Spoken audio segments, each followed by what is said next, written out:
Welcome to our channel. Enjoy our story and don't forget to subscribe.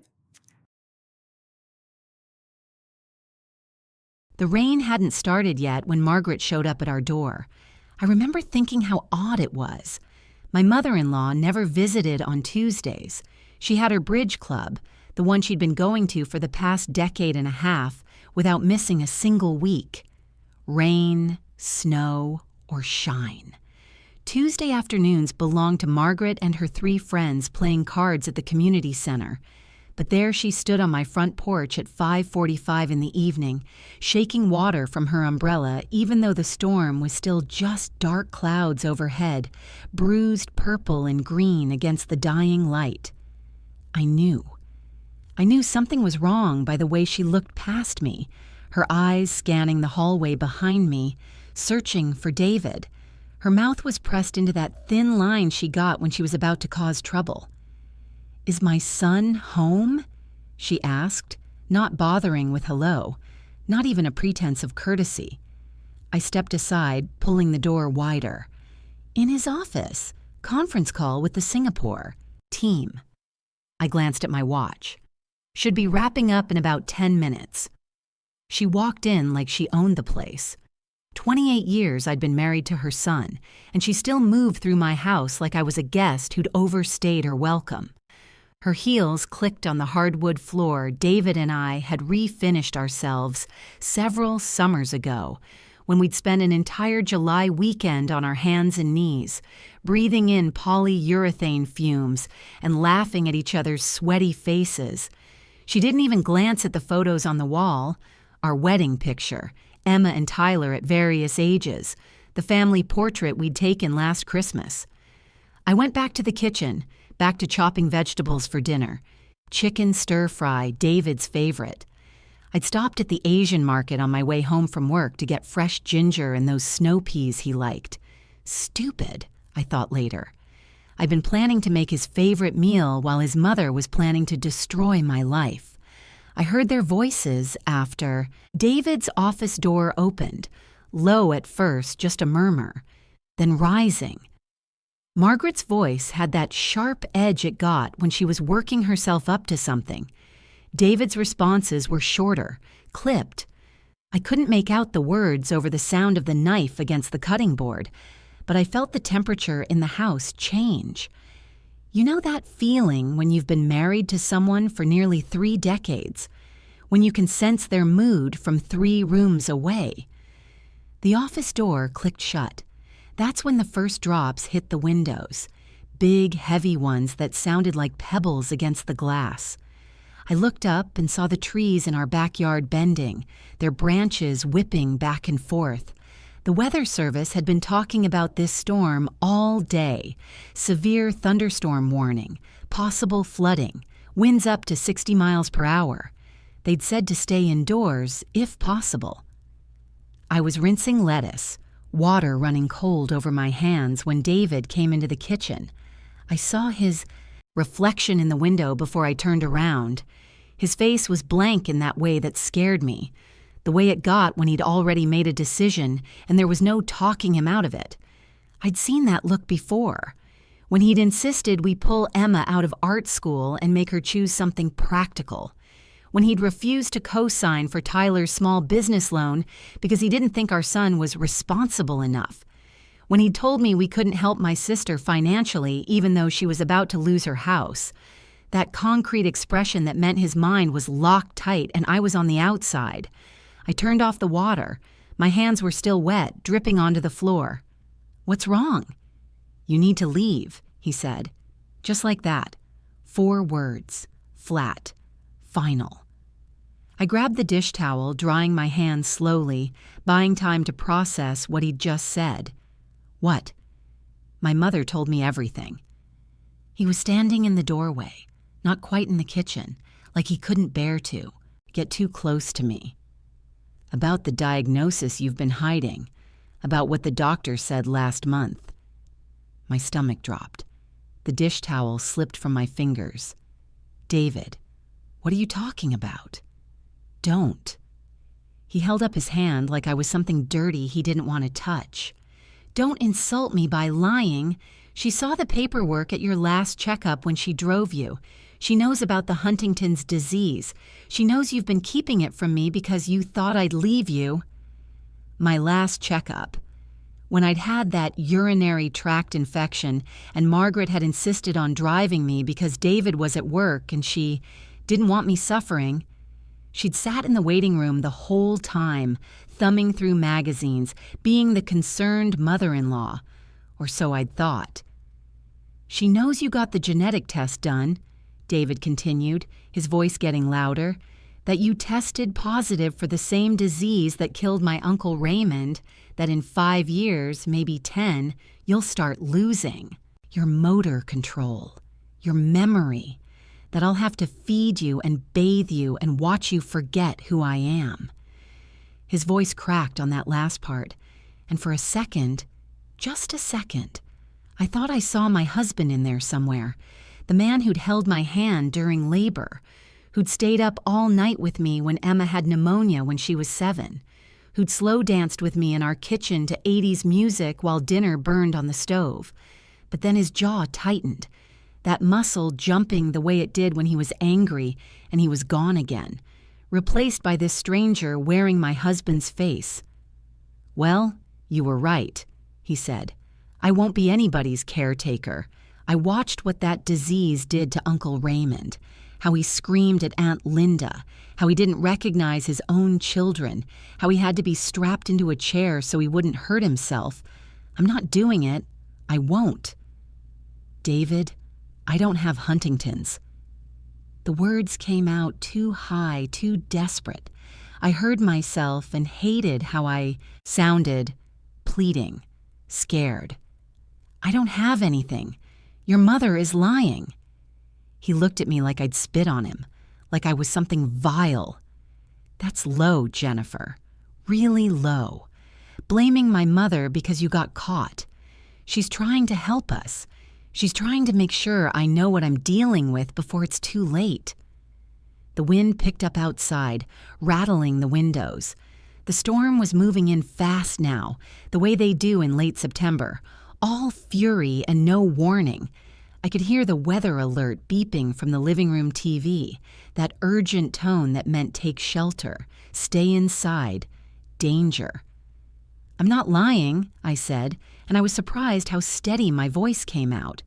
Inside, I was screaming, but outside, I sounded calm, reasonable. "Call Dr. Morrison right now. Call him and ask. He'll tell you I've never been tested for Huntington's. I've never even discussed it with him. It's 6:30 on a Tuesday night. Then we'll wait. We'll call him first thing tomorrow morning. Together.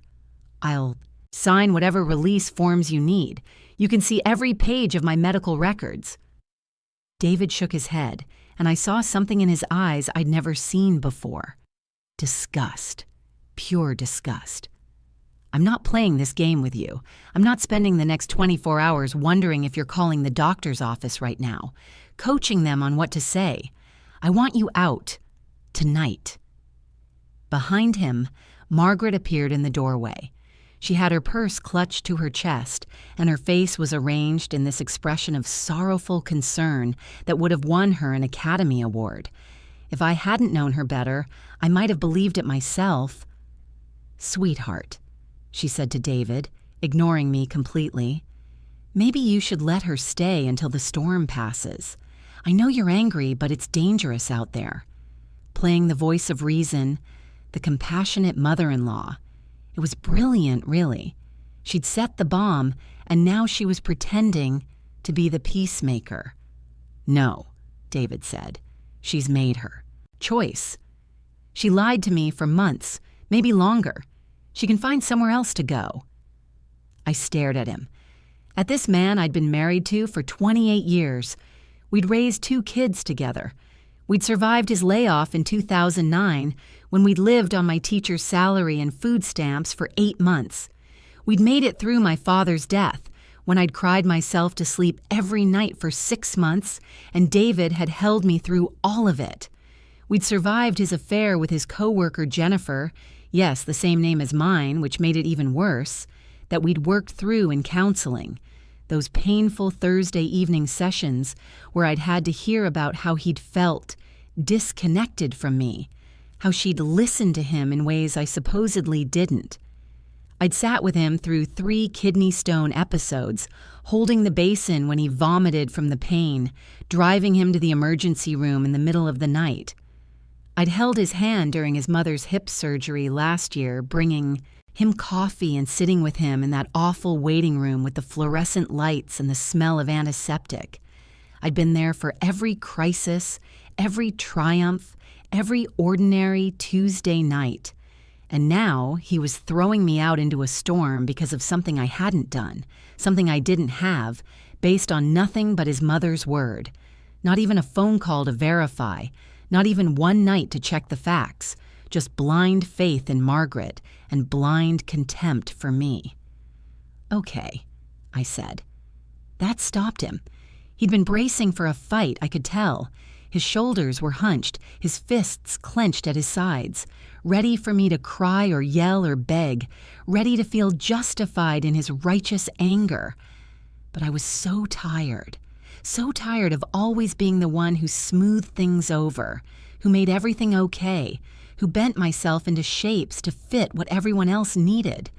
Tired of being the reasonable one, the understanding one, the one who forgave and forgot and never made waves. I walked past both of them, David with his granite face, Margaret with her fake concern, and grabbed my purse from the hook by the door. My phone was in my pocket already. My car keys were on the little table where I always kept them, next to the bowl of spare change and the photo of Emma and Tyler at the beach 15 years ago. That was it. 28 years in this house, and I took a leather bag and walked out. I didn't grab my toothbrush from the bathroom, didn't get my medications from the medicine cabinet, my blood pressure pills, my vitamins, the reading glasses I needed every morning. Didn't take the photo albums from the hall closet or the jewelry box David had given me on our 10th anniversary. Didn't grab the laptop with all my work files or the phone charger or clean underwear or my favorite coffee mug.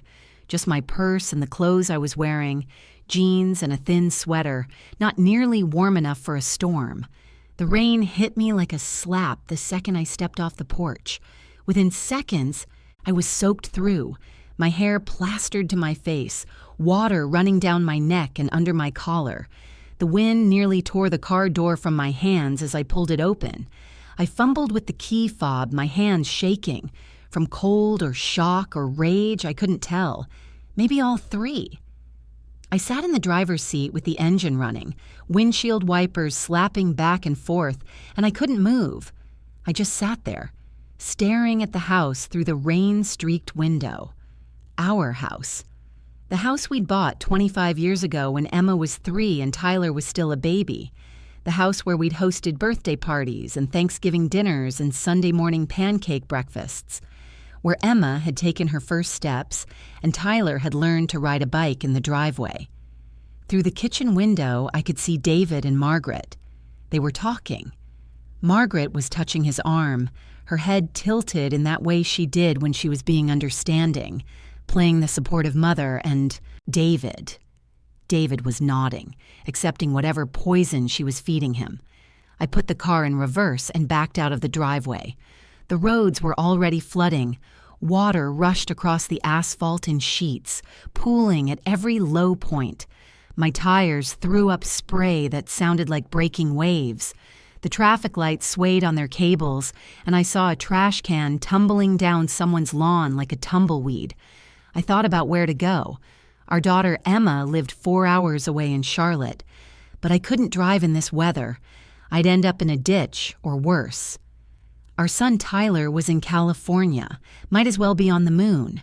My sister Beth was on a cruise with her husband, celebrating their 30th anniversary.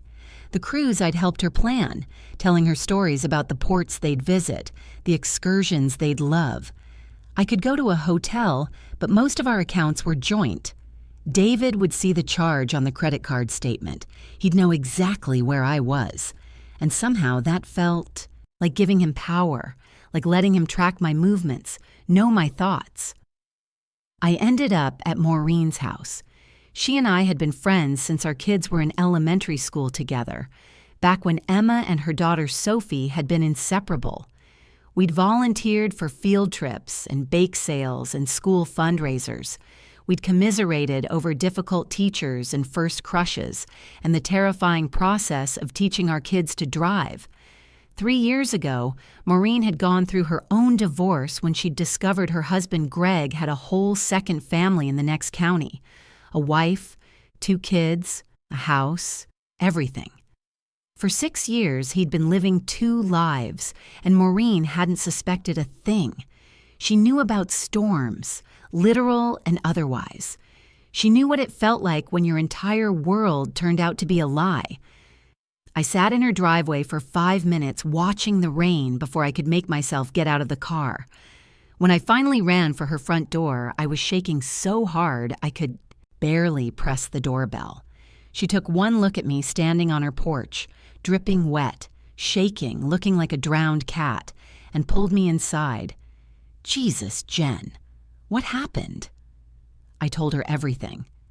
We sat on her couch, me wrapped in one of her bathrobes with a towel around my shoulders, and I told her about Margaret showing up, about David's accusations, about the Huntington's disease I didn't have, about being thrown out into the storm. My voice stayed level the whole time, which seemed wrong somehow. Shouldn't I be crying? Shouldn't I be hysterical? But I felt oddly detached, like I was telling a story about someone else's life.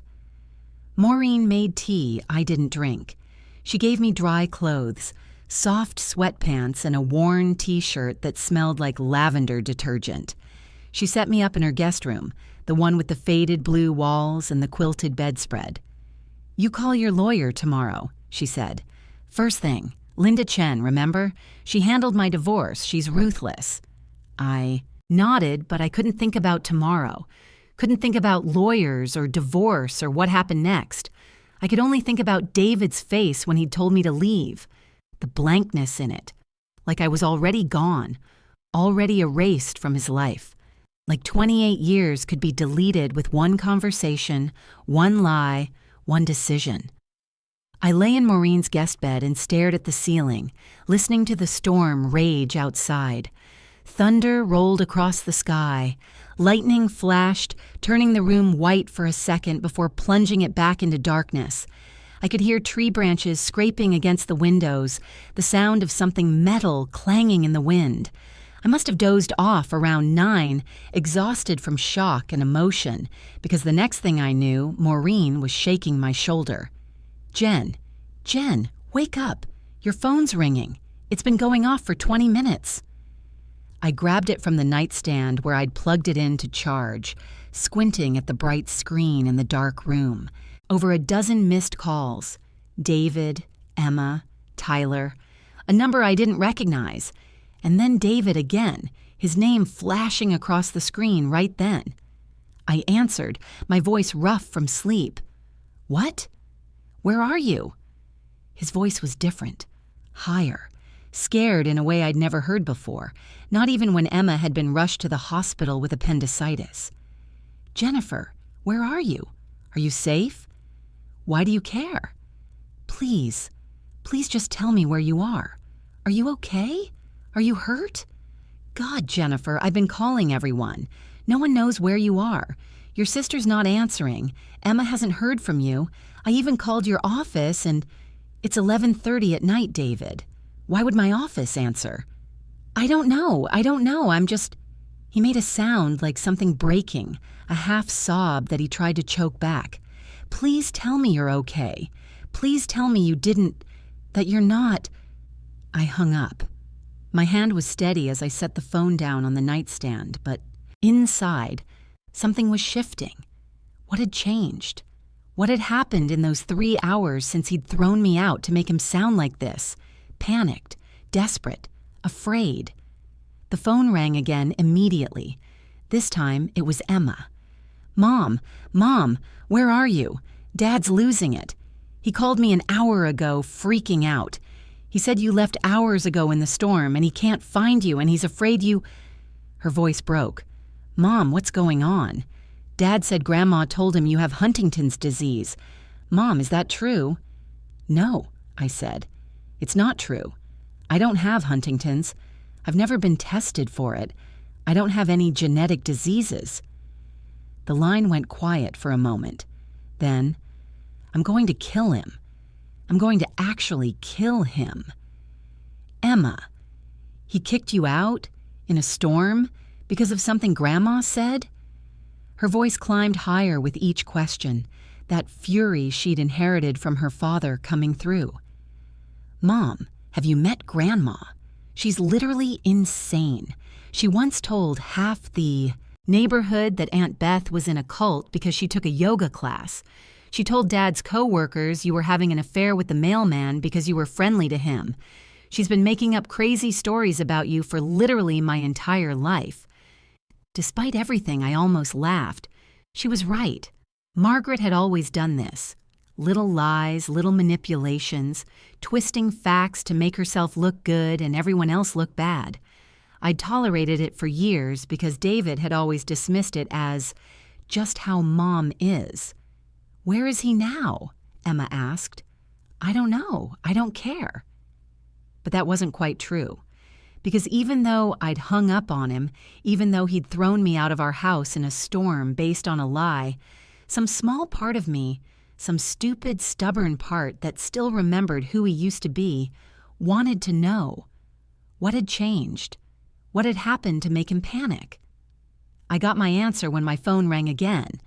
This time, it was that unfamiliar number I'd seen in my missed calls. I answered. Hello?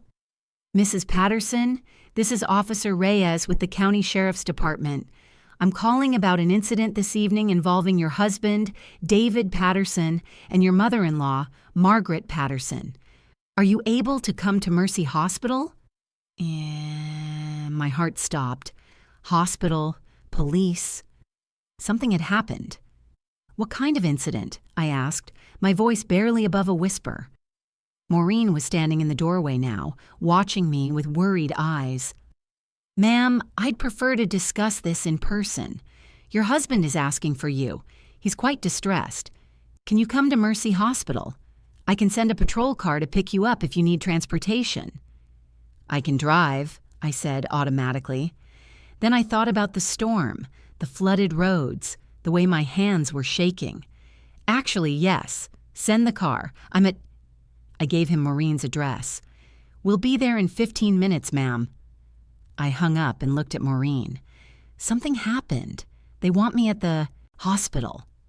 I'm coming with you, she said, already reaching for her coat. The patrol car arrived exactly 15 minutes later, lights flashing but no siren. Officer Reyes was younger than I'd expected from his voice on the phone, maybe early 30s with kind eyes and rain dripping from his uniform cap. His partner, Officer Chen, was a woman about my age who gave me a sympathetic look as I climbed into the back seat. Mrs. Patterson, Officer Reyes said as we pulled away from Maureen's house, I want to prepare you for what you're about to see. Your husband is physically unharmed, but he's very upset. Your mother-in-law is also at the hospital. She's being evaluated. Evaluated for what? The officers exchanged a glance. I think it's better if the hospital staff explains, Officer Chen said gently, but I can tell you that your husband called 911 about 3 hours after you left your house. He reported that he couldn't find you, that you'd left during the storm, and he was worried you might harm yourself. I felt something cold settle in my stomach. He thought I was going to kill myself. He was very concerned, yes. We initiated a search. We checked hospitals, contacted the highway patrol to look for your vehicle, called your family members. Your daughter Emma told us you were probably with a friend, but she didn't know which one. Your son Tyler gave us a list of names to check. The rain was still coming down hard, the wipers working overtime. I could see the flooded intersections, water rushing across the roads in torrents. Trees were down everywhere, their branches scattered across lawns and streets. When did you find out I was okay? I asked. About 30 minutes ago, Officer Reyes said. "Your daughter called back and said she'd spoken to you, that you were safe at a friend's house. That's when we contacted you." "So what happened? Why is Margaret being evaluated?" Another glance between the officers. Your mother-in-law apparently became very agitated when she realized the police had been called. Officer Chen said carefully, "She tried to convince your husband not to worry, that you'd be fine. When he wouldn't listen, when he kept insisting something was wrong, she became increasingly erratic. According to your husband, she said some things that didn't make sense, contradicted herself multiple times about the medical information she'd given him." My breath caught. He started questioning her story. "I believe so, yes. And then, according to witnesses, your husband and 2 neighbors who came over when they saw the police cars, your mother-in-law had what appeared to be a mental health crisis. She began screaming that you were trying to turn her son against her, that you'd always hated her, that she was only trying to protect him. She became physical when your husband tried to call your doctor to verify the Huntington's disease diagnosis." "Physical how?" "She struck him, ma'am, multiple times. She also threw objects, a lamp, some dishes, a picture frame. When your husband tried to restrain her, she threatened to hurt herself. That's when he called 911 again, and we transported both of them to the hospital." We pulled into the hospital parking lot. Through the rain-streaked windows, I could see the emergency room entrance, bright lights spilling out into the darkness. An ambulance was parked under the covered bay, its rear doors open. Officer Chen turned in her seat to look at me. "Mrs. Patterson, I have to ask, is there any truth to what your mother-in-law told your husband? Do you have Huntington's disease or any other serious medical condition?" "No," I said firmly. "I've never been tested for Huntington's. I've never even discussed it with my doctor. I'm healthy. My last physical was 6 months ago and everything was normal. My doctor can verify all of this." She nodded slowly. "We'll need you to sign a release so the hospital can access your medical records. They'll want to document this for the psychiatric evaluation." "Margaret's psychiatric evaluation?" "Yes, ma'am." They walked me through the emergency room entrance, past the waiting area where a few people sat with various injuries and illnesses, past the triage desk where a tired-looking nurse was typing on a computer. We went through a set of double doors into the treatment area, and that's when I saw David. He was sitting on a chair outside one of the exam rooms, his head in his hands. When he heard footsteps, he looked up, and the expression on his face nearly broke me. He looked like he'd aged 10 years in the past few hours. His eyes were red and swollen, his face pale and haggard. There was a small cut above his eyebrow that someone had bandaged. "Jennifer," he said, standing up so fast he nearly stumbled. "Oh God, Jennifer." He moved toward me, arms outstretched like he was going to hug me, but I stepped back. I couldn't help it. My body remembered being thrown out into the storm, remembered the disgust in his voice, remembered standing in the rain while he watched from inside our warm, dry house. He stopped, his arms falling to his sides. "You're okay. You're really okay." "No thanks to you," I said quietly. He flinched like I'd slapped him. "I know. Jennifer, I'm so sorry. I'm so sorry. I should have listened to you. I should have called Dr. Morrison right away. I should have trusted you over my mother. I should have—" His voice broke. "I threw you out. I threw you out into a storm. What kind of person does that? What kind of husband does that?" "One who believes his mother over his wife," I said. "One who doesn't even bother to verify the facts before destroying his marriage." "I was scared," he said, and tears were running down his face now. "Uncle Raymond, watching what happened to him, it was the worst thing I've ever seen. And when Mom said you had the same thing, I panicked. I couldn't think straight. All I could see was you forgetting who I was, screaming at me, wasting away, and I couldn't." So you threw me away first, I said, before the disease could do it for you. Except there is no disease, David. There never was. Your mother made it up. I know. He was sobbing now, ugly, crying in the middle of the hospital hallway, not caring who saw. Dr. Morrison called me back an hour ago. I left him multiple messages, and he finally returned my calls from home. He told me you've never been tested for Huntington's. You've never even mentioned a family history of it.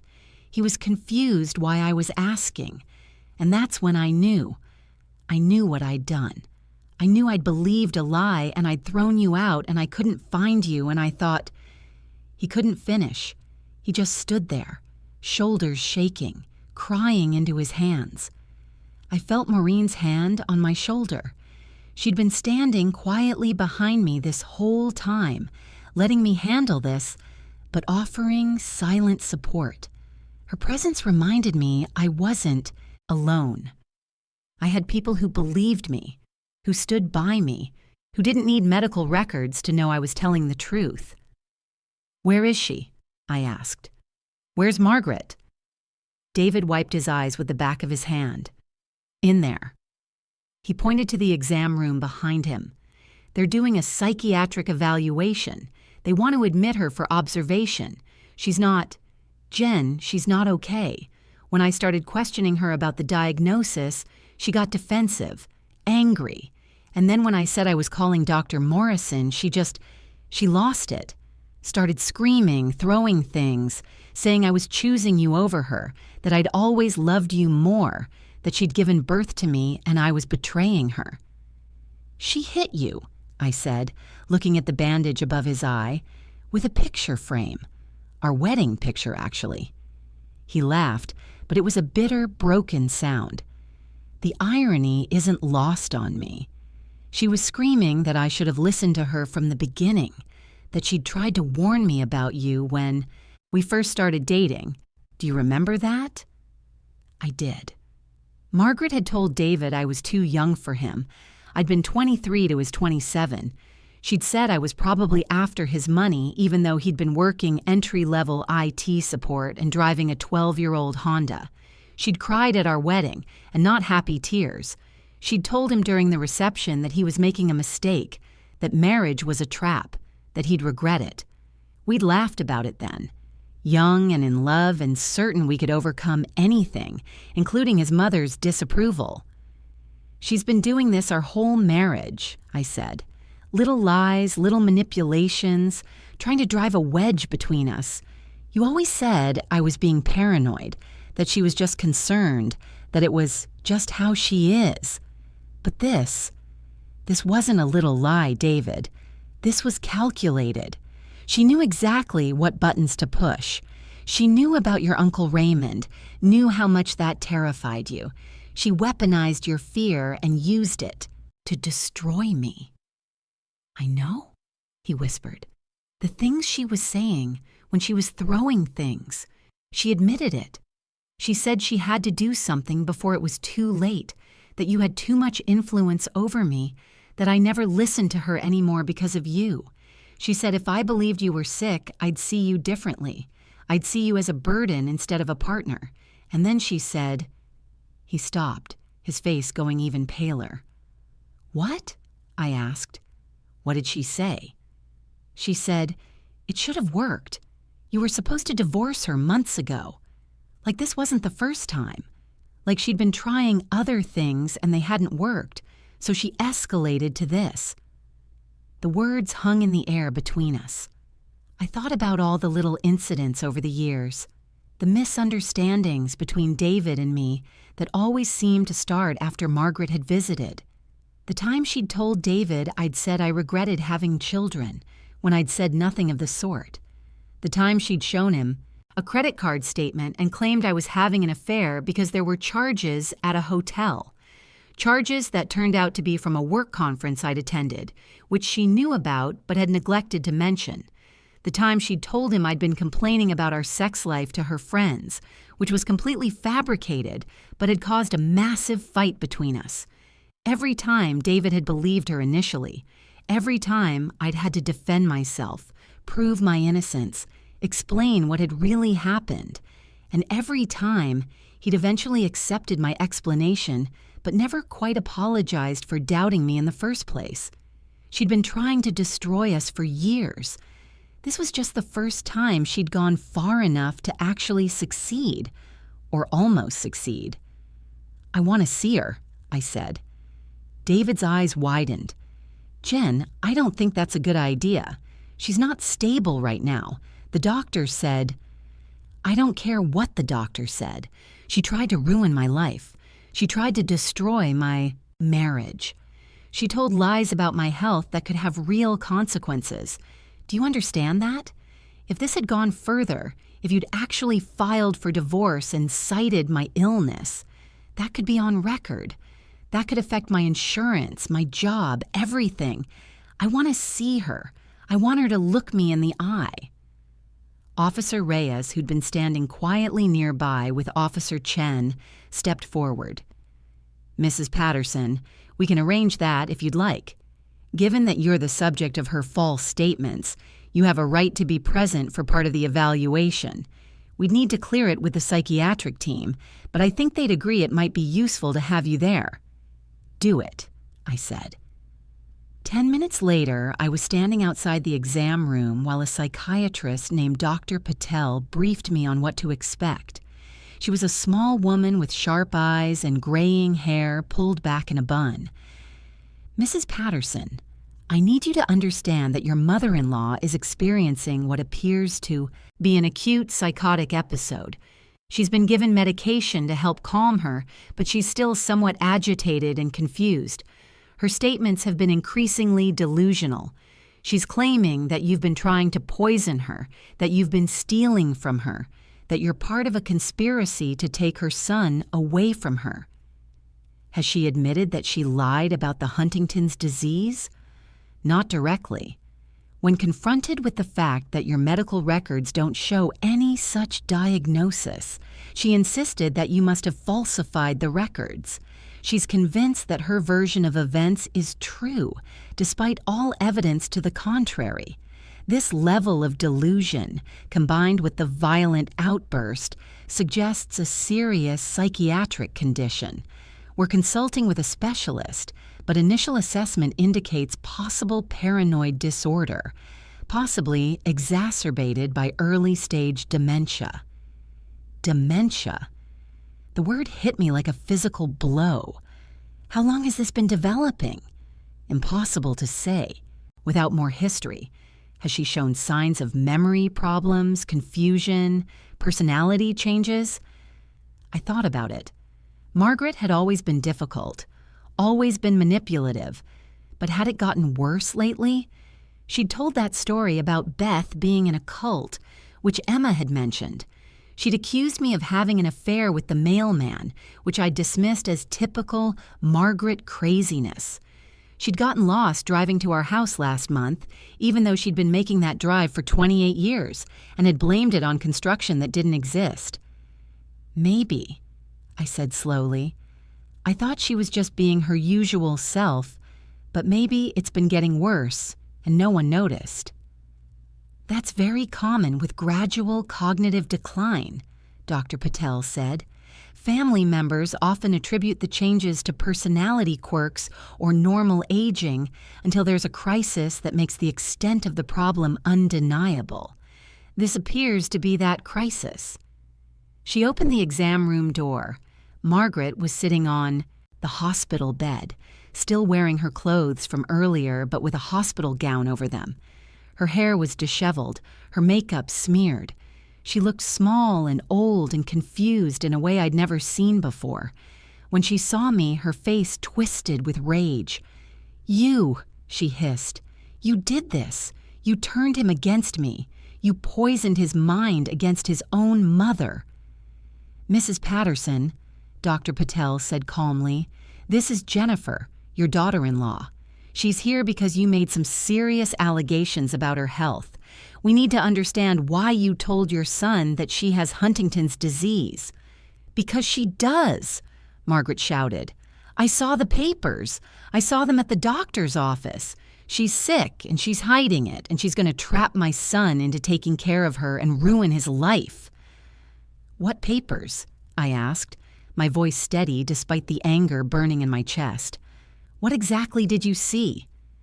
"The genetic test results. The papers on the doctor's desk when I went back to use the bathroom. I saw your name, and I saw Huntington's, and I saw positive, and I—" She stopped, confusion crossing her face. "I saw them. I know I saw them." "Margaret," I said, "I've never had a genetic test for Huntington's disease. I've never even discussed it with my doctor. You couldn't have seen those papers because they don't exist." "You're lying," she screamed. "You're always lying. You lied to my son. You lied about loving him. You lied about being a good wife. You lied about—" She was spiraling, words tumbling out faster and faster, not making sense. Dr. Patel held up a hand. "Mrs. Patterson, we verified with Jennifer's doctor that no such test was performed. Her medical records show no indication of Huntington's disease or any genetic testing related to it. The papers you claim to have seen don't exist." Margaret stared at her, then at me, and for a moment I saw something flicker in her eyes. Doubt, confusion, fear. "But I saw them," she whispered. "I know I saw them. I remember." Sometimes our minds can create memories that feel real but aren't, Dr. Patel said gently, "especially when we're worried or stressed. Do you remember what else happened that day at the doctor's office?" Margaret's face crumpled. She looked lost, like a child who'd woken up in a strange place. I don't remember going to the doctor's office. When was that?" "You told David it was last month," I said. "You said you drove me to an appointment and saw the papers." "Last month?" She looked genuinely confused. "But I don't drive anymore. David took my keys away. He said I wasn't safe. When did he take my keys?" David, who'd been standing in the hallway and could hear everything, stepped into the doorway. His face was ashen. "6 months ago, Mom. After you got lost coming home from the grocery store 3 times in 1 week. After you ran a red light and almost caused an accident. Don't you remember?" She looked at him, and I saw tears forming in her eyes. "I don't remember," she whispered. "Why don't I remember? What's happening to me?" And suddenly, instead of the woman who'd tried to destroy my marriage, I saw someone who was scared and confused and losing her grip on reality. Someone who'd created a false memory so vivid she believed it was real. Someone who was sick in a way that had nothing to do with malice and everything to do with her mind betraying her. It didn't excuse what she'd done. It didn't erase the pain she'd caused, but it explained it. "We're going to help you," Dr. Patel said to Margaret. "We're going to run some tests and figure out what's going on, and we're going to get you the care you need. But you need to stay here for a few days so we can keep you safe." Margaret nodded, looking small and defeated. She didn't look at me again. Outside in the hallway, David was leaning against the wall, tears streaming down his face. "She's sick," he said. "My mother is sick, and I didn't see it. I just thought she was being difficult. I thought she was being her usual self, and instead of getting her help, I let her destroy my marriage." "She didn't destroy it," I said quietly. "You did that. She provided the match, but you lit the fire. You chose to believe her over me, without a single shred of evidence. You threw me out of our house in a storm because you were afraid of being inconvenienced by my illness, an illness I don't have. You were willing to end nearly 3 decades of marriage rather than spend one night waiting to verify the facts." He slid down the wall until he was sitting on the floor, his head in his hands. "You're right. I have no excuse. I was a coward. I was selfish. I was everything you deserved better than. And I'm sorry. I'm so sorry. I will spend the rest of my life being sorry. I stood there looking down at him, this man I'd loved for so long, and I felt numb, not angry anymore, not hurt, just empty. I need time, I said finally. I need time to figure out what I want. Whether this is something I can forgive, whether this is something I should forgive. Anything, he said desperately. Take all the time you need. I'll sleep in the guest room. I'll sleep on the couch. I'll go stay with Emma if you want the house to yourself. Whatever you need. I'm not coming back tonight, I said. I'm staying with Maureen. Tomorrow I'm calling Linda Chen to discuss my options. I'm getting copies of all our financial records. I'm protecting myself, David, because clearly I can't rely on you to do it. He nodded, not arguing, not trying to talk me out of it. At least he was smart enough to know he'd lost the right to have an opinion on what I did next. Maureen drove me back to her house. Officer Reyes had arranged for my car to be brought to Maureen's from our house, which was thoughtful of him. The storm had finally broken, leaving behind just a steady drizzle and the wreckage of broken branches and flooded streets. I sat in Maureen's guest room and stared at my phone. Emma had texted constantly. Tyler had called multiple times. My sister Beth had somehow gotten word and had sent a long message saying she was cutting her cruise short to come home, which I'd quickly told her not to do.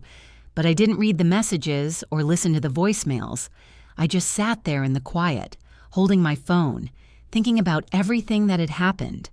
28 years. 28 years of marriage, of building a life together, of compromises and forgiveness and choosing each other day after day. And it had taken my husband less than an hour to throw it all away based on a lie from his mother. Even if Margaret was sick, even if she hadn't been fully in control of her actions, that didn't change what David had done. He'd shown me who he was in that moment when he thought I was a burden. He'd shown me that his love was conditional, that his commitment had limits, that when things got scary, he would choose himself over us. Could I forgive that? Should I forgive that? I didn't know. What I did know was that I was tired. Tired of being the understanding wife, the forgiving wife, the wife who smoothed everything over and made it okay. Tired of making myself smaller so everyone else could be comfortable. I'd walked out of my house with nothing but my purse, and maybe that was fitting. Maybe I needed to start over with nothing. Build something new that was mine, that no one could take away from me with a lie and a locked door. Outside, the rain had stopped completely. Through the window, I could see the first hints of dawn, pink and gold on the horizon. A new day, a fresh start. I set my phone down and closed my eyes. Whatever came next, I would face it on my own terms. Not as David's wife, not as Margaret's daughter-in-law, just as Jennifer, just as me. And maybe, for the first time in a very long time, that would be enough. I didn't sleep.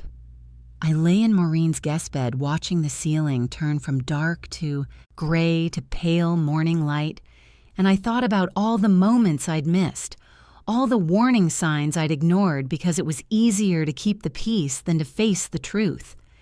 David had always put his mother first. Not always, obviously, not in big dramatic ways, but in 1,000 small decisions over the years. When we'd been looking at houses after Emma was born, and I'd loved that Victorian with the big backyard, but Margaret had said it was too far from her place, and suddenly David thought maybe we should look closer to his mother. When I'd wanted to spend Thanksgiving with my family one year, just 1 year out of 28, and Margaret had cried about being abandoned, and David had said we should just do what we always did to avoid the drama. When his co-worker Jennifer and I had the same name, and his mother had made endless jokes about him having 2 Jennifers in his life, and he'd laughed along instead of shutting it down. When that turned into an actual affair, and Margaret had somehow made it about how stressed her poor son was, how I wasn't meeting his needs, how these things happen in marriages. I'd forgiven him for that, gone to counseling, worked through it, rebuilt our trust, or thought I had. But maybe you can't rebuild trust with someone who never fully gave it to you in the first place. Around 7 in the morning, Maureen knocked softly and came in with coffee. She sat on the edge of the bed and didn't say anything, just handed me the mug and waited. "I think my marriage might be over," I said. "I know, honey." Even if Margaret is sick, even if she didn't fully understand what she was doing, he believed her. He didn't even question it. 28 years, and he believed her over me in a heartbeat. I know. And the thing is, I'm not even surprised. Isn't that terrible? I'm not surprised that he chose her over me. Some part of me always knew he would, if it came down to it. I just never thought it would actually come down to it. Maureen squeezed my hand. "What are you going to do?" "I don't know yet, but I know what I'm not going to do. I'm not going to rush back and pretend this didn't happen. I'm not going to make it easy for him. I'm not going to be the understanding wife who smooths everything over one more time." My phone had been buzzing all morning. I finally looked at the messages. David had sent dozens of texts overnight, each one more desperate than the last. "I'm so sorry. Please come home. I'll do whatever it takes. I talked to a marriage counselor. We can get an appointment tomorrow. Mom is being transferred to a psychiatric facility for evaluation. They think she has early-stage dementia with paranoid delusions. I should have seen it. I should have protected you instead of believing her. Please just tell me there's a chance I can't lose you. I love you. I've always loved you." Please Emma had sent a long message early that morning. "Mom, I'm coming home. I already called work and told them it's a family emergency. I'll be there by noon. I don't care what Dad says, what Grandma says, what anyone says. What he did was unforgivable. You don't throw your wife out in a storm. You don't believe lies over the person you've been married to for almost 3 decades. I'm so angry I can barely see straight. Tyler is trying to get a flight, but it's going to take him a couple days. We love you. We're on your side. Whatever you decide to do, we support you completely." Tyler's voicemail was shorter, but just as fierce. "Mom, it's me. I just can't believe Dad would do this. Emma filled me in on everything. I'm trying to get home, but the earliest flight I could get is Thursday. I'm so sorry, Mom. I'm so sorry you had to go through this. Call me when you can. I love you." And then there was a message from a number I didn't recognize, left early that morning. "Mrs. Patterson, this is Dr. Sarah Okonkwo from Riverside Psychiatric Hospital. Your mother-in-law, Margaret Patterson, has been admitted to our facility for evaluation and treatment. I'm calling because she's been asking for you. I understand there was an incident last night that led to her admission, and I want to assure you that you're under no obligation to visit or have contact with her. However, I did want you to know that she's expressed remorse this morning, and her cognitive function appears somewhat improved with medication. If you would like to visit or speak with her by phone, we can arrange that. If not, that's entirely understandable. Please call me back at this number if you'd like to discuss this further." Remorse. Improved cognitive function. I set the phone down and pressed my hands against my eyes. "You don't have to see her," Maureen said quietly. "You don't owe her anything." "I know, but I think I need to. Not for her. For me. I need to look her in the eye when she's clear-headed and tell her exactly what she did to me. What she took from me. Then I'm driving you." Linda Chen, the divorce attorney, could see me at 10. Her office was downtown in one of those glass-fronted buildings that looked expensive. She was exactly as Maureen had described, sharp, professional, and ruthless in the best possible way. "Tell me everything," she said, pulling out a legal pad. I told her about the lie, about being thrown out, about Margaret's psychotic break, about David's desperate apologies. She took notes, asked pointed questions, and didn't soften anything. "Here's what you need to understand," she said when I finished. "Even if you decide to work on your marriage, you need to protect yourself legally. File for separation. Document everything. Get your own bank accounts that he can't access. Make sure you have copies of all financial records, property deeds, insurance policies, retirement accounts. Because when this happens again, you need to be ready." "When?" I asked. "His mother is sick, Jennifer. She's going to need care, probably for years. And based on what you've told me about your husband's history with her, when she needs something, he's going to prioritize her needs, which means you're going to be expected to care for the woman who tried to destroy you, or you're going to be the bad guy for refusing. Either way, you're going to be in an impossible position." The truth of that hit me like cold water. Margaret would need care. David would want to provide it. And I would be expected to help, to be understanding, to put aside what she'd done because she was sick and she didn't mean it. "I can't do that," I said quietly. "I can't take care of her. I can't have her in my home. I can't pretend this didn't happen." "Then you need to be clear about that with your husband. Set that boundary now, before she's discharged and he's making decisions about her care. Because I promise you, if you don't set that boundary now, you'll wake up one day and she'll be living in your guest room and you'll be expected to help feed her and bathe her and watch her deteriorate, and everyone will think you're terrible if you complain about it." I thought about that Victorian house I'd loved, the one we hadn't bought because it was too far from Margaret. I thought about all the Thanksgivings and Christmases and birthday dinners where her needs had come first.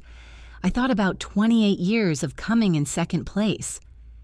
"File the separation papers," I said. "I want everything documented. I want protection." "Smart woman," Linda said. Riverside Psychiatric Hospital was on the edge of town, a low modern building surrounded by gardens that would probably be beautiful in summer, but look stark and bare now in early fall. I signed in at the desk, went through security, and was escorted to a small visiting room by a nurse with kind eyes and a gentle smile. Margaret was already there, sitting in one of those vinyl chairs that are in every hospital and waiting room, everywhere. She looked smaller somehow, diminished. She was wearing hospital clothes and her hair was pulled back in a simple ponytail. Without her usual makeup and jewelry and carefully chosen outfits, she looked like what she was, a 71-year-old woman who was scared and confused. She looked up when I walked in, and I saw tears immediately spring to her eyes. "Jennifer, you came." I sat down across from her, keeping the small table between us. "Dr. Okonkwo said you wanted to see me." I needed to apologize. I needed to tell you. Her voice broke. "They told me what I did, what I said. They showed me the police report, the hospital records. I destroyed your marriage. I told my son terrible lies about you, and I believed them while I was saying them. I was so certain they were true." "They showed you your medical scans," I said. It wasn't a question. She nodded, wiping at her eyes. "Early stage dementia. Probably Alzheimer's, but they need more tests to be sure. Doctor." Okonkwo said, "I've likely been experiencing symptoms for a year or more. Memory problems, confusion, false memories that feel real, paranoid thoughts, like believing I was trying to take your son away from you." "Yes." She looked down at her hands, twisted together in her lap. "I've always been. I know I've been difficult, jealous of the time David spent with you instead of me, resentful that he chose you over me in big and small ways.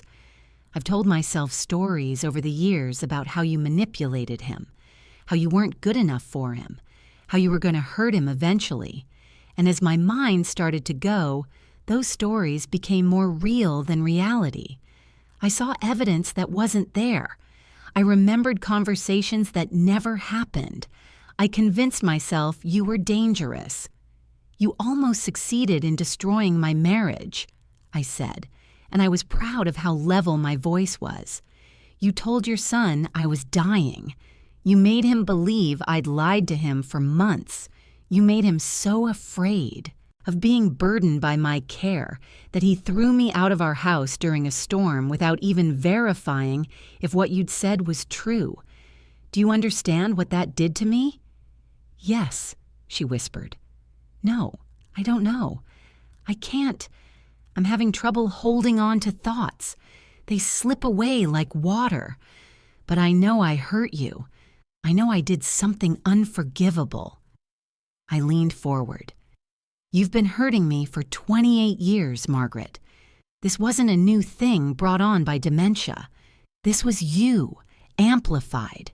You've been trying to come between David and me since the day we met. You've told lies about me, spread rumors, tried to turn him against me in 1,000 little ways. The only difference is that this time, you went far enough that everyone could see it. This time, you couldn't hide behind plausible deniability. She was crying openly now. I know. You're right. I've been terrible to you. I've been jealous and spiteful, and I've tried to hurt you because I couldn't stand that my son loved you more than he loved me. And I'm sorry. I'm so sorry. I know it doesn't fix anything. I know sorry isn't enough. But I need you to know that I see it now. I see what I've done, what I've been doing all these years, and I'm sorry. I sat back, looking at this woman who'd made my life difficult for nearly 3 decades. Part of me wanted to rage at her, to tell her exactly what her jealousy had cost me, but looking at her now, diminished and scared and losing her mind piece by piece, I just felt tired. I accept your apology, I said finally, but I want you to understand something. I'm not going to be part of your care. Whatever happens with you and David, whatever arrangements need to be made for you, I won't be involved. I won't visit you. I won't help with your appointments or your medications or your daily needs. You're David's mother, and if he chooses to care for you, that's his decision. But I'm done. She nodded slowly. That's fair. That's more than fair. You've given me 28 years of patience that I didn't deserve.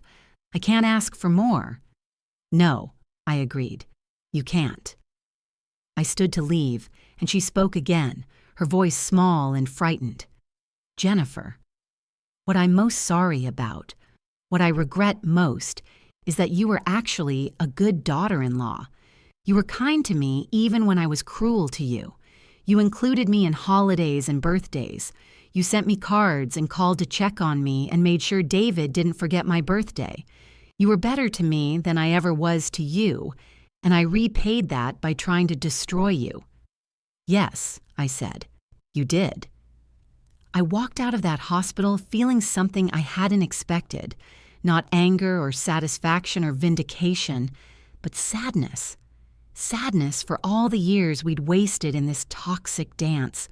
Sadness for what could have been if she'd chosen differently. Sadness for the woman she was becoming, lost in her own mind, but not sadness enough to stay. Emma arrived at Maureen's house at noon exactly, bursting through the door and wrapping me in a fierce hug.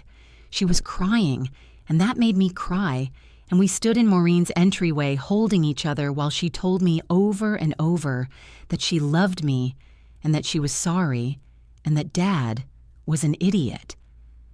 I told him, she said when we finally sat down with tea that Maureen had quietly made. I told him that what he did was unforgivable, that you don't throw away 30 years of marriage without even making a phone call to verify the facts. I told him that if you never spoke to him again, he'd deserve it. What did he say? He agreed. He said he knows he deserves to lose you. He said he's not asking for forgiveness because he doesn't deserve it. He just wants you to be okay. She paused.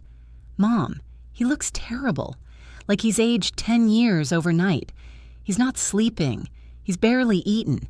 He's just sitting in the house waiting for you to call or come home or tell him what you're going to do." "Good," I said, and meant it. Emma looked at me with something like surprise. "Good. Yes, good. He should suffer. He should feel terrible. He should understand the magnitude of what he did. Because Emma, this isn't just about him believing a lie. It's about him being willing to throw me away the second he thought I might become inconvenient. It's about him choosing his mother over me for the millionth time. It's about 28 years of me coming in second place, and this was just the time it became impossible to ignore." She nodded slowly. "What are you going to do?" "I don't know yet. I filed for legal separation this morning. I'm protecting myself financially. Beyond that, I need time. Time to figure out what I want. Whether this is something I can forgive. Whether this is something I should forgive." "Tyler and I will support whatever you decide," Emma said firmly. "If you want to divorce Dad, we understand. If you want to try to work it out, we understand that too. We're not going to be those kids who try to push you one way or another. We're adults. We understand that marriage is complicated. We understand that Dad really screwed up." "Thank you, sweetheart." "But Mom, can I say one thing?" "Of course. Don't stay just because you're afraid. Don't stay because you think you're supposed to, or because you've invested so much time, or because you're worried about what people will think. If you stay, stay because you want to, because you believe it can be better, because you believe he can actually change. But if you leave, know that you'll be okay. You're strong. You're capable. You've been taking care of everyone else for so long, maybe it's time to just take care of yourself." I pulled her close again, breathing in the familiar scent of her shampoo, the same brand she'd used since high school. My daughter. My fierce, strong, wonderful daughter who was giving me permission to choose myself. "When did you get so wise?" I asked. "I learned from the best," she said. That evening, I finally called David. He answered on the first ring. "Jen, I need you to listen," I said. "I'm not coming home tonight. Or tomorrow night. I don't know when I'm coming home. Maybe never. I haven't decided yet." "Okay." His voice was hoarse, like he'd been crying. "Whatever you need." "I filed for legal separation today. Linda Chen is my attorney. You'll be served papers probably tomorrow. This is not negotiable. Even if we work things out, even if I decide to give you another chance, those papers stay filed. I need legal protection from you." "I understand. Your mother is sick. She's going to need care. I visited her today at Riverside, and she apologized, and I accepted her apology. But David, I need you to hear this. I will not be part of her care. I will not help you take care of her. I will not have her in my house. I will not visit her or call her or be involved in her life in any way. She tried to destroy me, and sick or not, I'm done. If that's a problem for you, if you need to prioritize taking care of her, then we're done too." There was a long silence. Then, "I don't expect you to help with her care. I don't expect you to forgive her or see her or have anything to do with her. She's my responsibility, not yours. I'm looking into memory care facilities. She'll need professional help, not family care.